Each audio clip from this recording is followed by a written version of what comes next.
हाथी आक्रमण में महिला गुरुतर। आनंदपुर बनखंड वन अधीनस्थ काठकोटा फरेस्ट बीट अंतर्गत तरतरा पंचायत अंतर्गत बाह्या जंगल को 3 जण सांग होई पत्र तोलिबा पाई जाइथिले।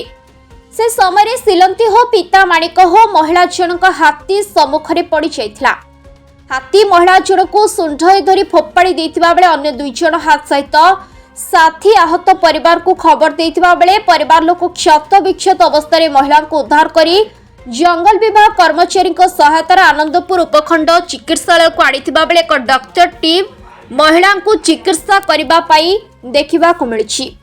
तो नाडा को रथ हो हां कोन है जी जो हाथी हाथी मारी छी कोडी जंगल केम जानला हां केम जानला सी निजे कहू छी होस अछि केम कोन है पत्र तोली से जाइतिले। हां केते जण है केते जण 3 जण जाइतिले। को जाबे जाइतिले बाया बाया बाया बाया बाया को बाया को बाया ना ए खाट मु त कहि दे भौणी दशमा मुंडा मु घरे थिली से जाइतिले 3 जण आम गाँव आउ 2 जण 3 जण जाइतिले पत्र तोलिया पाई जाइतिले। सी जेहेतु से आगे चली आउ 2 जण ता पचरे चलथिले आ से जस्ट हाथीटा को सामना सामनी हो गला जतेले ताको आगे धरि पकई देला आउ 2 जण दौड़ी पड़ेले ये आउ दौड़ी पारले ताको धरिकी चकड़ी देला माने किछि समय माने 1 किलोमीटर पिंगी देला पर पुणी ता पाखु दौड़ी जाइकी ए हाथटा ताको माड़ी देकी ये करथिले।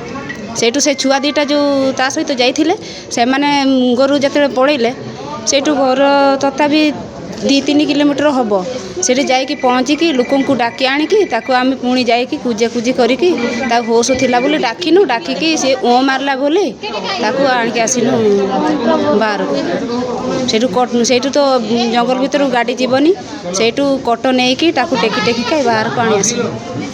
धन्यवाद। आनंदपुर रंजन भूया रिपोर्ट सम्यक खबर।